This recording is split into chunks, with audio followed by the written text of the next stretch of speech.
The heroes that wandered into the world of Kagernak met their doom there like so many others. Becoming slaves of the Dawnstar twins, they are offered a deal to pardon their sentence in exchange for strict and heavily monitored employment. Our heroes decline when they discovered Ilari's loyal and loving companion, Namira, was executed weeks ago without their knowledge. In an emotional and intense battle, our heroes fell in combat in an attempt to kill the Dawnstar twins. Word spread about the fight, but people quickly learned to never bring it up when in the presence of Demetrius, who bears a grisly scar across his face. In time, their influence and choices forever changed the world. The tribes of Nalek Thazar work together and prosper. The druids of Darkwater use their magic to spread the jungle further out, changing the barren wastes into lush grassland. Trade routes become strengthened with neighboring towns to the east. However, the constant pressure and raids from Gwenbrook for supplies causes war and conflict for years to come. Without the slaves, the mining of raw resources chokes Gwenbrook's economy.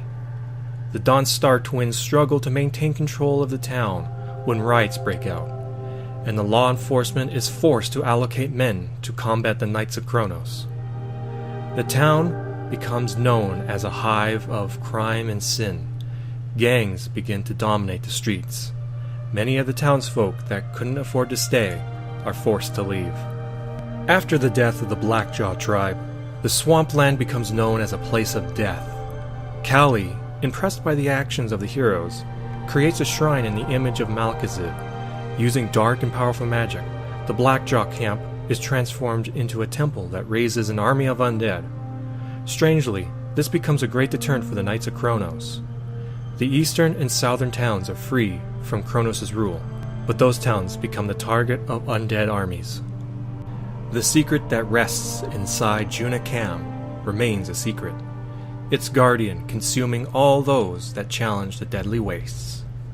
With little resistance, the Knights of Kronos quickly seize the city Triad Pinnacle and have full control of the Great Portal, but have no understanding on how to use it. An underground rebel group develops and tries to fight against the oppressive God Emperor, but are soon thwarted. It is rumored that the survivors of this rebel group are still conspiring to liberate the world from the iron grip of Kronos. The towns Algamore and Brockheim are quickly overwhelmed by the Knights of Kronos. Nautilus Reach couldn't keep up with the demand of soldiers and supplies when faced with war. With the town stretched to its limits, it eventually was crushed by artillery. The brilliant alchemist Opalon Jumblegrump was crucified when he didn't surrender his secrets. Upon returning to Neroth, Lilith finds her hometown burned to the ground. She later discovers her family managed to escape to the capital city, who remain there in these dark times. Lilith uses her magic to return to Kagernak once again to find her friends, only to find out that they were killed by the Dawnstar twins. Struck with grief, she eventually moves on and connects with the rebel group in Triad Pinnacle.